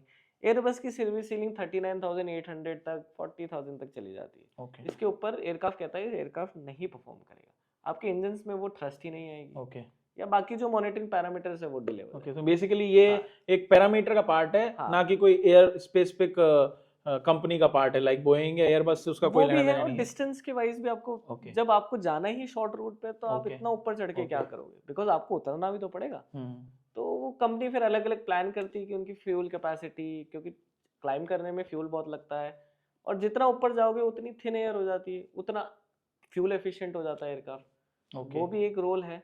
बट अगेन वो सब कंपनी पे डिसाइड करती है कि डिस्टेंस कितने डिस्टेंस पे कितना फ्लाई करना चाहिए, ऑप्टिमल परफॉर्मेंस आपको एयरक्राफ्ट की लानी है। ग्रेट। और एक तो मैं जो हर बात करता हूँ कि भाई जैसे आपने भी बोला कि लोगों को पॉजिटिव एटीट्यूड बहुत ज्यादा मैटर कर रहा है बहुत यहाँ जरूरी पे, और एक काम बिहेवियर बहुत जरूरी है, तो इसके लिए भी कोई अलग से ट्रेनिंग भी होती है या अपना खुद का सेल्फ डिसिप्लिन मेंटेन करके नहीं, चलना इसकी पड़ता है? ट्रेनिंग तो कुछ नहीं होती, आपको खुद ही सेल्फ डिसिप्लिन देना पड़ेगा। और जैसे कि अपन बात कर ही रहे हैं, तो जैसे मैंने आप ही की इंडस्ट्री से केबिन क्रू से भी बात करी थी कि कैसे वो केबिन क्रू बन सकते हैं। टचवुड वो तो फ्लाइट के अंदर ही मुझे परमिशन मिल गई थी, तो मैंने वो डाल भी रखा है अपने चैनल पे, बच्चों ने देखा भी है। तो वो उनको तो शायद मेडिकल रिलेटेड भी फैसिलिटीज के लिए ट्रेनिंग मिलती है कि अगर इमरजेंसी में किसी को ट्रीट करना हो हवा में, तो क्या पायलट्स को भी ऐसी ट्रेनिंग दी हाँ, जाती है सर? पायलट्स को भी दी जाती है, ओके बट हमारा रूल ऐसा है कि अगर आप इन एयर हो या एयरक्राफ्ट के डोर क्लोज हो गए तो वो कॉकपिट लॉक हो जाता है। हाँ उसमें, हाँ ऑब्वियसली वो अलाउ नहीं है, वो वो लॉक तो किसी को भी प्रोसीजर अलाउ नहीं, right. So basically but emergency case हो तो आप लोगों को भी पता रहता है जो ट्रेनिंग प्रोसीजर सबकी होती है, ट्रेनिंग कंप्लीट ट्रेनिंग उनकी मिलती केबिन है। क्रूज की दी हुई है, वो आपको भी दी हुई है कि अगर मान लो कहीं आपको हेल्प करनी पड़े, क्योंकि 2 पायलट रहते हैं हाँ, उड़ाने वाले, तो एक आकर के उस टाइम हेल्प कर सकता है, या ये ऐसी केसेस में वो ऑटो पायलट हेल्प होती है? ऑटो पायलट तो हमेशा ही होता है, वो तो पायलट का वर्कलोड रिड्यूस करने के लिए ही बना है। अच्छा बिकॉज अगर ऑटो पायलट ना हो तो आप जिस हिसाब से फ्लाइंग चल रही है 8-8 6-6 घंटे, मैनुअल फ्लाइंग आप कर ही नहीं सकते। ओके। और जिससे पहले कि मैं, क्योंकि आपने अपना बताया कि आपने 12th के बाद, तो मैं उस पर वापस आऊंगा क्योंकि अपन शायद वो पार्ट मिस हो गया, या नहीं भी हुआ तो दोबारा से टच हाँ, करने में कोई बुराई नहीं है। इसमें सर क्या मिनिमम बच्चे किन किन क्या क्वालिफिकेशन रहती है और कैसे इसको ऑप्ट कर सकते हैं इनिशियल स्टेज से? आपको देखो 10+2 साइंस मैथ्स के साथ करनी पड़ेगी, बेसिकली फिजिक्स और मैथ्स, और 60% एंड अबव जो कंपनी की रिक्वायरमेंट्स होती है। जो बच्चे कॉमर्स बैकग्राउंड से हैं उनको अगर स्टिल बनना है तो हमारे पास NIOS ओपन स्कूल्स होती है, अच्छा, आप उससे जाके फिजिक्स और मैथ्स क्लियर कर लो above 60%, then you will be able 12th में। एलिजिबल, हाँ 12th में you will be again eligible for the same programme, आप फिर कमर्शियल ओके। पायलट के लिए ऑप्ट कर सकते और आज की डेट में, क्योंकि ये भी जानना चाह रहे हैं लोग और अच्छा भी रहेगा, बच्चों को पता रहेगा, किस तरह की डिमांड है सर? हैं। बहुत अच्छी डिमांड है, आप देखो कि ये इतना एक्सपोजर हो रहा है, इतनी बड़ी बड़ी एयरलाइंस आ गई है कि इंडिया जो अब रीजन बन गया है, आप इंटरनेशनल फ्लाइट तो छोड़ो, डोमेस्टिक में ही आज हम जिस लेवल पे प्रोग्रेशन चल रहा है, हर दूसरी सिटी में एयरपोर्ट है, 35 एयरपोर्ट्स और आने वाले हैं, इतने बड़े बड़े, हर दूसरी जो इंडिया में एयरलाइंस है, हर एयरलाइंस के पास 100-150 एयरक्राफ्ट के ऑर्डर्स है, और हर एयरक्राफ्ट पे आपको 10 से 12 पायलट चाहिए होते हैं, रिजर्व और सारी चीज़ें आपको मिला के, इमरजेंसी मिला के 10 से 12 एयरक्राफ्ट जो नैरो बॉडीज होते हैं, जो बड़े एयरक्राफ्ट होते हैं ना 20 से 22 पायलट्स आपको चाहिए होते हैं। तो आप ये सोचो कि जब इतने एयरक्राफ्ट लाइंड अप है, इतना एक्सपोजर, इतना, even plus government is also supporting airlines कि जहाँ पे रेगुलेशंस हो सकते हैं, जितना इजी कर सकते हैं एयरलाइंस के लिए, और प्लस बात है आजकल सबको जल्दी पहुँचना है, जल्दी पहुँचना है तो एक ही तरीका है, करेक्ट। और एक ही तरीका है, और इसके बाद जो इतनी प्रेस्टिजियस एयरलाइंस आ गई है 2-4, उन्होंने जो पूरी दुनिया नहीं कर पाई, उन्होंने ये करके दिखाया कि कॉमन मैन कैसे फ्लाई करता है। तो आपकी एयरलाइंस की टिकट ही इतनी सस्ती कर दी है, तो एक बार तो आपके भी दिमाग में आ जाता है यार मैं ट्रेन में जाऊँ कि जहाज़ में जाऊँ, सही है। तो मैं जहाज़ में चला जाता हूँ फिर। करेक्ट। तो वहाँ पे यही फ्यूचर है, यही जाएगा आगे। नाइस। तो इसमें सर, अब जैसे आपने बात छेड़ी थी कि गवर्नमेंट भी है, तो इसमें क्या जैसे, क्योंकि अब कई फील्ड, अदर फील्ड्स में भी गवर्नमेंट की फील्ड भी रहती हैं और प्राइवेट फील्ड भी रहती हैं, तो एविएशन इंडस्ट्री में और स्पेसिफिक टू पायलट, क्या गवर्नमेंट की भी एजेंसीज हैं जो पायलट हायर करती हैं? हाँ बिल्कुल। तो आपको अब क्या होता है, जैसे अब गवर्नमेंट्स अपने अपने अलग एयरक्राफ्ट होते हैं, हर सिटी का अलग अलग गवर्नमेंट के जो भी ऑपरेटर्स होते हैं उनके पास अलग अलग टाइप के एयरक्राफ्ट होते हैं। बेसिकली वो तो यही चाहते हैं कि जो एक्सपीरियंस पायलट्स उनको मिले, बिकॉज आप वीआईपी ट्रैवल्स करा रहे हो, वीवीआईपी ट्रैवल्स होते हैं, तो उसके लिए मोस्टली वो एयरलाइंस के पायलट्स को ही अप्रोच हायर करते करते हैं, हैं। हाँ अच्छा। Generally, okay. बिकॉज उनको एक्सपीरियंस पायलट चाहिए होता है। ऐसे ही सेम आप दूसरा ऑप्शन आता है आपका चार्टर्स। हाँ। चार्टर्स में ये होता है, आपके प्राइवेट चार्टर्स होते हैं बहुत सारे, जिसमें आपके सेलिब्रिटीज ट्रैवल कर रहे होते हैं, या बड़े बड़े बिजनेसमैन हैं, उन्होंने अपनी अपनी प्राइवेट कंपनियां खोल रखी है, उनके प्राइवेट एयरक्राफ्ट है। सो अगेन सबको यही चाहिए कि अगर एयरलाइंस का एक्सपीरियंस मिल जाए तो वो तो प्रेफरेबल है, बट अगेन अगर नहीं है तो कई बार वो भी अपनी वैकेंसीज ओपन लाती है, जब मार्केट में पायलट्स अवेलेबल ही नहीं है तो वो भी कहती है ठीक है जो नया है आप उनको भेज दीजिए, हम ट्रेन कर देंगे। ओके। वैसे मेरा नेक्स्ट क्वेश्चन उसी से था, आपने charter plane already touch base कर ही दिया, तो मेरे को भाई यही जानना चाह रहा था कि apart from a commercial pilot और क्या क्या ऑप्शंस अवेलेबल हैं आपके पायलट पास के अगर पास? कमर्शियल पायलट लाइसेंस आ गया तो आपके पास एक तो एयरलाइंस में काम करना है, दूसरा आप चाहते हो तो जिस फ्लाइंग से आपने फ्लाइंग से की वहां जाके इंस्ट्रक्टर बन जाओ, वेरी नाइस। है ना। तीसरा ऑप्शन ये है आपके पास जो चार्टर्स आ गए, छोटे एयरक्राफ्ट हो गए, एमरर, लेगेसी, अपने बिजनेसमैन के कोई भी जी एयरक्राफ्ट जी, है, हाँ। आप उनको जाके अप्रोच कर सकते हो। चौथा आपके पास एक ऑप्शन ये भी खुल जाता है कोस्ट गार्ड्स का।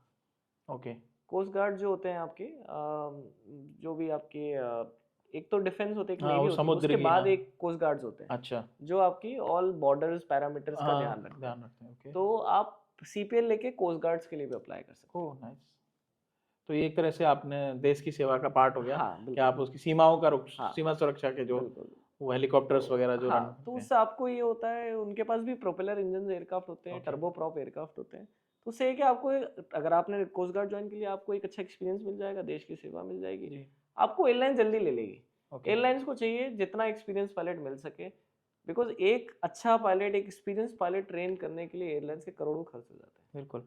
तो इसी में अपनी बात चली, क्योंकि मैंने हेलीकॉप्टर का नाम लिया, तो जैसे ये तो चार्टर्ड प्लेन तो हाँ। मोस्टली हेलीकॉप्टर तो नहीं होते, वो वैसे ही प्लेन होते हैं जिनमें व्हील्स होते हैं, तो हेलीकॉप्टर एक अलग ही विंग है, तो क्या हाँ। हेलीकॉप्टर की फ्लाइंग सीखना अलग खेल है, उस या वो पायलट का जो नहीं, 200 घंटे वाला उसका प्रोसेस है अलग उसमें आ है। जाता है? उस जैसे अपना सीपीएल उनका सीएचपीएल है, ओके उनका ग्रेट, तो ये अच्छा हेलीकॉप्टर रहा पायलट आपने लाइसेंस डिस्कशन है, कर लिया। उनका अलग होता है। ओके, तो उसका क्या प्रोसेस है, अगर आप थोड़ी तो रोशनी डाल सकें उसका और अगर थोड़ी बहुत नॉलेज उसके है भी तो। सेम ऐसे से ही पेपर्स होते हैं, सेम आपको उनकी जो ट्रेनिंग स्टैंडर्ड्स होते हैं। ओके, तो मैं हेलीकॉप्टर पायलट नहीं हूँ, तो कभी मुझे भी आपने इतनी उसका डिटेल्स एक्सपीरियंस, में ओके, इसका बट एक नहीं। जेनरिक डिस्कशन अगर जनरिक में आप यही है बता कि सकें। आपको जैसे कमर्शियल पायलट यहाँ मिलता है, ऐसे ही वहाँ से वो फ्लाइंग सीख के आपको कमर्शियल हेलीकॉप्टर पायलट लाइसेंस मिलता है। ओके, फिर आप जितने भी वर्ल्ड में हेलीकॉप्टर्स अवेलेबल हैं, या जो प्राइवेट कंपनियां जो जी हेलीकॉप्टर्स जी हमारे जी जम्मू कश्मीर में ऑपरेट कराती जी हैं, जी जी, जहाँ भी अपने हाँ ये कोई मतलब, रिलीजियस हाँ हिली रिलीजियस एरियाज में, या प्लेसेस। जो छोटे आपको सो जाना है हाँ, कहीं, तो आजकल जो एजेंसीज खुल आजकल गई हाँ, हैं कि आजकल तो आपको एयर हम, टैक्सीज भी हाँ एयर प्लानिंग कर रही टैक्सीज, है यस ना। हाँ, तो बेंगलोर ये वगैरह भी में चल कई बड़ी इसके लिए सिटीज आप में चालू हुई अप्लाई हैं। करिए आराम से। ओके, बट आप ये बता रहे हैं, इससे ये जरूर समझ में आया कि जो हेलीकॉप्टर इंडस्ट्री है वो अलग है, बिल्कुल तो अलग वो है। एयरबस और ये बोइंग का पार्ट नहीं है, हाँ, उसकी अलग ट्रेनिंग होती है, उसका उसके अलग टेस्ट हाँ, होंगे। बट हाँ वो पायलट वो भी कहलाएगा, बिल्कुल बट वो पायलट आप एयरबस और बोइंग नहीं उड़ा पाएगा, राइट? करेक्ट। उसके लिए उसको अलग से पेपर और वो देना पड़ेगा, हाँ, राइट? बिल्कुल तो sir I think almost everything we have covered, बिल्कुल। एंड आपने बेसिक चीजें भी कर दी हैं सर। और फिर भी अगर कोई ऐसी बात रह गई हो जो आप हमारे बच्चों को जानने के लिए हो, या जो इस इंडस्ट्री के बारे में थोड़ा पता करना चाह रहे हो, या फिर जैसे कुछ दो चार टर्म्स होते हैं सर जो यूज होते हैं, और जैसे कई बार कहा जाता है कि, क्योंकि एक मैं अभी एक आम नागरिक के नाते भी कह रहा हूँ और मैंने देखा भी है कि जैसे है ना, आपको कई वर्ड्स तो ऐसे हैं जो प्लेन में मजाक में भी नहीं बोलने चाहिए, करेक्ट। और आप, और जो बीइंग अ पायलट एक जेनरिक किन किन चीजों की बेसिक ट्रेनिंग आप लोगों को शुरू से लेके चलनी पड़ती है और हमेशा ध्यान रखना पड़ता है। जैसे जैसे आपने बोला कि उसमें तो जीरो टॉलरेंस की पॉलिसी बिल्कुल चलती है, मिस्टेकन तो है ही नहीं, बट बीइंग ए ह्यूमन हल्का फुल्का थोड़ा तो एक अलाउ रहता होगा। बट जो बिल्कुल भी अलाउ नहीं है, तो जैसे अगर मैं एक टर्म यूज करूं अपन, क्योंकि बात कर रहे हैं, तो जैसे कई बार बोल देते हैं ना मजाक मजाक में, अगर आपने जैसे बम या ऐसा कोई वर्ड यूज कर लिया, तो आपको हो सकता है आपके पास फ्लाइंग उसके पास राइट है कि आपको उठा के बाहर फेंक देगा, बिल्कुल 100%। है ना?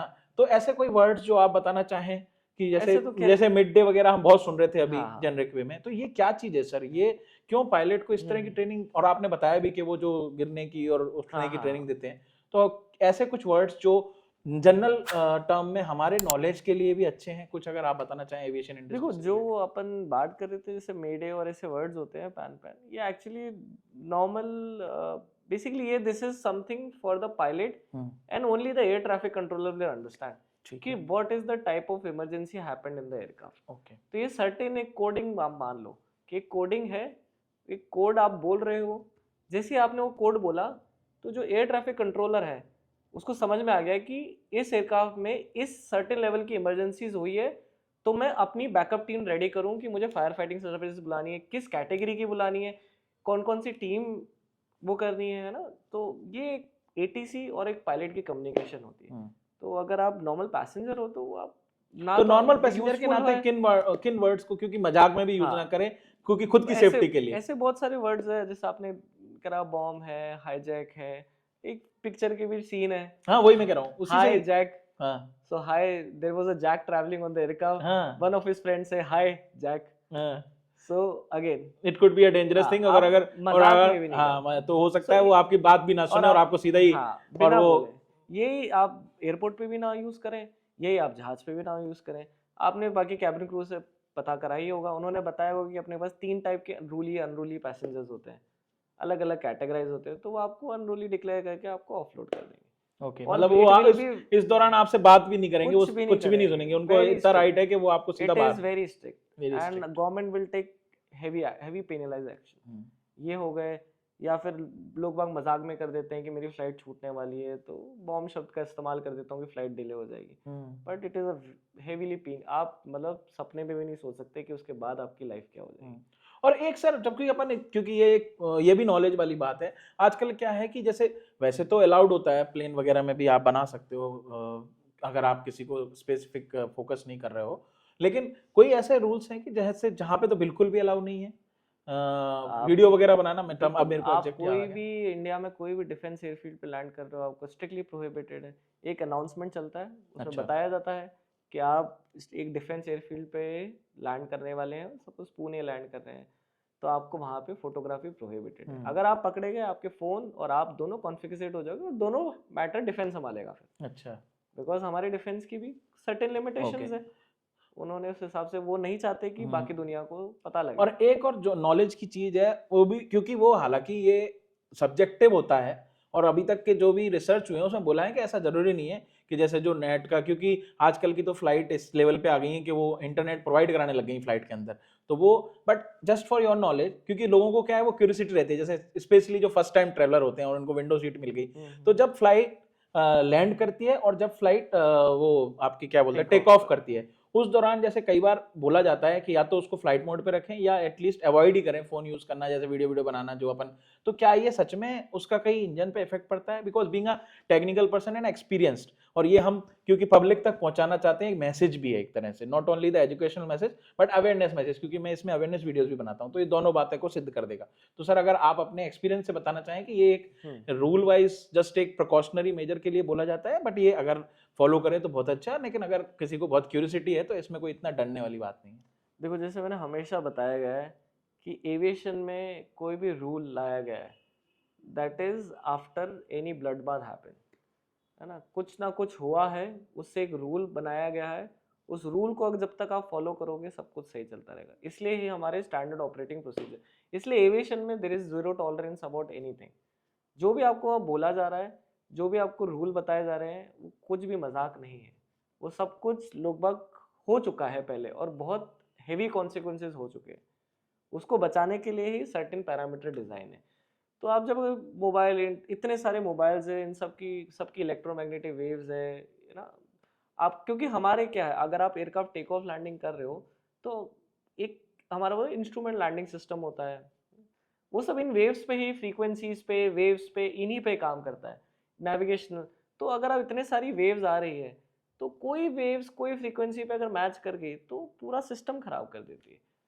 आपको जो पैरामीटर्स की जो स्पेसिफिकेशंस मिल रही है वो मिलना गलत हो जाती है, या आपको एक सर्टेन एरर लिमिट होती है कि इतने ही एरर पे आप ये सिस्टम यूज कर सकते हो, वो एरर लिमिट बढ़ जाती है, वो सिस्टम रिलायबल नहीं रहता। तो जो भी रूल्स और रेगुलेशंस बने हैं एयरक्राफ्ट में, it is very very strictly and सबको फॉलो करनी चाहिए, मतलब कुछ भी मजाक नहीं, बिकॉज Correct. यहाँ पे आप 180 पैसेंजर्स ले जा रहे हैं, हाँ, आप अपनी जान की मत सोचो, पर आपके साथ 170 जाने हैं, तो हमें थोड़ा सा इसके लिए कहते हैं सिंसियर बनना पड़ता है। जो रूल्स बोल रहे हैं आप उसको फॉलो करिए, ये आप ही की सेफ्टी के लिए, जैसे हर शब्द में हम यही बोलते हैं, ये आप ही की करेक्ट सेफ्टी के लिए। करेक्ट। तो हम सबको एज अ पैसेंजर्स इन सब में कंट्रीब्यूट करना चाहिए। जो भी कैबिन को इंस्ट्रक्शन दे रही है आप उसको फॉलो करो, कोई मजाक तो है नहीं। आप घर जाके उठाओ ना, आप 2-4 घंटे या उसमें क्या करोगे आप मोबाइल यूज करके। करेक्ट। जब सेफ होगा हम बताएंगे कि आप, हमारे पास अब ये सिस्टम्स आ गए हैं, अब हम प्रोटेक्शन में हैं, आप सेफली यूज करिए, आप इंटरनेट या यूज करिए, ऊपर ऑनबोर्ड सर्विसेज आपको प्रोवाइड कर रहे हैं ना। पर वो पर्टिकुलर क्रिटिकल फेज है, क्योंकि उसमें कुछ गड़बड़ हुई तो एक तो पायलट के टाइम पास भी रिएक्शन टाइम बहुत कम होता है जी। तो वो particular phase is very critical for every flight. तो अगर जो भी आपको रिस्ट्रिक्शन दी जाए, please mandatory follow them. I think इसीलिए जो बारिश वगैरह में भी और जो धुंध में भी जो, जबकि आजकल तो फ्लाइट्स में और प्लेन आजकल बहुत हाईटेक लेवल पे बनने लगे हैं, बट वही प्रिकॉशनरी के कारण ही वो अवॉइड करते हैं कि भाई धुंध में अगर आधे घंटे बाद में उड़ जाएं तो कोई दिक्कत नहीं। लिमिटेशन खत्म हो जाती है। तो sir I think first of all once again thank you Anirudh ji कि आपने मुझे इतना समय दिया अपने बिजी शेड्यूल से। और अच्छा, अब अपन बात शेड्यूल की कर रहे थे, और जिससे पहले कि मैं आपसे लास्ट मिनट में कुछ अगर बच्चे रह गए हों तो क्या रहता है जनरल शेड्यूल एक पायलट का? जनरल शेड्यूल अगेन देखो डिपेंड करता है कि अलग अलग एयरलाइंस है, अलग अलग उनके ऑपरेशनल प्रोसीजर्स होते हैं। कुछ एयरलाइंस 1 महीने पहले ही आपको शेड्यूल बता देती है कि आपका इस महीने आप ऐसी फ्लाइट्स करोगे, उसके बीच में आपके रेस्ट होता है, ऑफ होते हैं, उसके बीच में आपके स्टैंड बाइज होते हैं। स्टैंड बाइज में ये होता है कि बाय चांस कोई पायलट बीमार पड़ गया या किसी के घर में इमरजेंसी आ गई, तो वो पायलट चला जाएगा, तो उसकी जगह दूसरा बैकअप पायलट होना चाहिए। अब दूसरा बैकअप की जगह तीसरा बैकअप भी होना चाहिए। तो एयरलाइंस ये सब केटर ऑन करती है और शेड्यूल रिलीज करती है। ट्राई करती है एयरलाइंस भी कि 80-90% तक शेड्यूल फॉलो हो जाए। पर कई बार कॉन्सिक्वेंसेस हो जाते हैं, या कई बार ऐसी वेदर आ जाता है, आप वेदर ले लो, कुछ भी ले लो, डाइवर्जन हो गया, तो सर्टेन पायलट की लिमिट, प्लान नहीं था पर उसकी ड्यूटी ही खत्म हो गई, तो आपको दूसरा पायलट लेके आना ही पड़ेगा। तो कई बार हमें बहुत बार होता है कि पैसेंजर्स बैठे हैं, ऐसे कॉल्स आते हैं, हम ऑफ पे भी होते हैं, शायद हम हमारा फैमिली टाइम भी इंजॉय कर रहे होते हैं, बट कई बार एयरलाइंस की रिक्वेस्ट आती है कि sir we know it is your off, but passengers are already on board. तो हमें भी लगता है कि यार चलो छोटे बच्चे होंगे, 1.5 घंटे से एक जहाज में बैठे हुए हैं, तो ऑब्वियसली। कई बार आपको लगता है कि तो हम वो सब छोड़ के, हम भी हमारी फैमिली छोड़ के उस वक्त आते हैं जबकि हमारी ड्यूटी नहीं होती, और हम उस जहाज को ले जाते हैं और आप लोगों के लिए ही करते हैं। करेक्ट। और जब पायलट कभी कॉकपिट छोड़ के जाता है तो वो सिर्फ तभी जाता है तब वो सेफ नहीं है, और अब आपकी पूरा एयरक्राफ्ट सेफ नहीं है, और रेगुलेटर ने बोला है कि इतना ही फ्लाई करना है, इसके बाद आप कुछ भी गलती कर सकते हो, और यहाँ पे एरर का कोई चांस ही नहीं है। हवा में तो तो कभी पायलट छोड़ के रास्ते जाए, में ही नहीं है। हम अपने जब नॉर्मल ड्राइविंग भी करते हैं उसमें भी हमें लगता है अगर झपकी आ गई और गलती से अगर टकरा गए तो खेल खत्म है, तो वहां तो फिर बहुत ही बड़ी चीज है। यहाँ तो आप भी हो पीछे 180 लोग हैं। तो कभी अगर पायलट कोई उठ के जाए कॉकपिट से तो आप उसको समझिए जी कि वो जानबूझ के नहीं जा रहा है, करेक्ट, आप लोगों की जान बचाने के लिए, और पूरे आप ही की नहीं, आगे जो बाकी के एयरक्राफ्ट भी हैं उनकी, और जहां भी हम फ्लाई कर रहे हो उधर की, तो सबको सेफ रखने के लिए वो पायलट डिसीजन लेता है, इसलिए वो कैप्टन डिसीजन, तो इसलिए वो एक रिस्पॉन्सिबल पोजीशन है। बाकी हम कह रहे हैं जैसा हमने कहा कि हमने ऑफ पे भी आके कई बार फ्लाई किया है, क्या करें। बट तो सर जैसे आप ऑफ की बात कर रहे थे और आप बता रहे थे 30 डेज का, तो एक जनरल क्योंकि लोगों को थोड़ा रहता है क्यूरियोसिटी, जैसे जॉब्स वगैरह में छुट्टियां मिलती, तो इसमें भी क्या कोई प्लान छुट्टीज रहती हैं, जैसे प्री प्लान आपको साल में ऐसा कुछ सेम अलग अलग कॉन्ट्रैक्ट्स होते हैं, एयरलाइंस के पास अलग अलग कॉन्ट्रैक्ट रहते हैं। कुछ एयरलाइंस ऑफर करती है कि आपको हर महीने 1 वीक की छुट्टी देंगे। अच्छा, वैसे ओके। अलग अलग एयरलाइंस की उस पर आपको जैसी फिजिबिलिटी, एयरलाइंस वेरी फ्लेक्सिबल है, जितना वो हो सकती है वो होती है, तो अलग अलग कॉन्ट्रैक्ट आप ले लीजिए। अब किसी को महीने में 1 हफ्ते की छुट्टी चाहिए, हर महीने छुट्टी चाहिए, तो वो हर महीने छुट्टी वाला कॉन्ट्रैक्ट। किसी को कम चाहिए, किसी को कम ले लो। अच्छा, बट हाँ वो मतलब रहता है, और other facilities like medical and all it's a part. So what are, because ये भी एक ऐसा पार्ट है जो कई लोग, क्योंकि बच्चों की थोड़ी क्यूरियोसिटी रहती है कि बीइंग अ पायलट, क्योंकि वो पहली बार जा रहे हैं, तो और क्या क्या फैसिलिटीज एज अ पायलट मिलती हैं उसको या उसकी फैमिली को? उसकी फैमिली को ये मिलता है कि आप basically all over the world आराम से ट्रैवल कर सकते। अलग अलग एयरलाइंस के कई बार कॉन्ट्रैक्ट भी होते हैं, अलग अलग कोड शेयरिंग होती है एयरलाइंस की। तो जैसे ऐसा ही नहीं आप सर्टेन एयरलाइन से काम कर रहे हो, पर उस एयरलाइंस की पूरे वर्ल्ड में सारी एयरलाइन से कोड शेयरिंग है, तो आप दूसरी एयरलाइन में भी ऑलमोस्ट नेग्लिजिबल टैक्स पे करके आप ट्रैवल कर सकते हो। ओके। और या फिर मैंने सुना है सर कि जैसे जो आपके ब्लड रिलेटिव्स हैं, जैसे वाइफ हो गई, बच्चे हो गए, या मदर फादर हो गए, तो उनको शायद आप फ्री ट्रैवल करा सकते हो, और खुद को तो रहता ही है। अलग अलग एयरलाइंस की पॉलिसीज है कुछ। अच्छा। ब्लड रिलेटिव तो सब जगह होता है। ओके। कोई एयरलाइंस है ग्लोबली वर्ल्ड में, वो कहती है अपने दोस्तों को ही बांटो। अच्छा, हाँ वो तो एक तरह से हमारा ब्रांड है, उसको बडी टिकट कहते हैं। अच्छा। कहीं ये एयरलाइंस पे डिपेंड करता है, अलग ये airline to airline subject, but हाँ ब्लड रिलेटिव तो फिक्स है, बट आप जो बड़ी वाली बात कर रहे हो वो सब्जेक्ट टू रिस्पेक्टिव एयरलाइंस है, वो कौन सी क्या है पॉलिसी, बट वो पायलट को पहले बता दी जाती है, तो उस हिसाब से वो अपने, वो एयरलाइंस का अपना डिसीजन होता है, एयरलाइंस कैसे देखना। तो ये सर कभी जरूरत पड़ी तो मैं भी आपसे डिस्काउंट करूंगा, ये जोक्स अपार्ट। बट हाँ, तो sir I think almost we have covered everything and we need to think about time also, ताकि लोग बोर भी नहीं हो, क्योंकि हमें तो नॉलेज शेयर करनी है, हमें लोगों को बोर नहीं करना। तो अगर कोई लास्ट मोमेंट में कुछ ऐसी बात रह गई हो सर जो आप बताना चाहें बच्चों को? बस अगर आप ये सोचो कि अगर आप इस प्रोफेशन में आना चाह रहे हो, तो सबसे पहले तो अपने आपको मेंटली प्रिपेयर करो, और ये देख लो लाइफ में कि डिसिप्लिन ही सब कुछ है। अगर आप अपने आप को डिसिप्लिन कर सकते हो, बिकॉज ये एक तरह का इतना सीरियस प्रोफेशन है। आपने देखा होगा कॉकपिट के बाहर हमेशा लिखा रहता है ना, no personal life beyond this gate, beyond this door no personal life.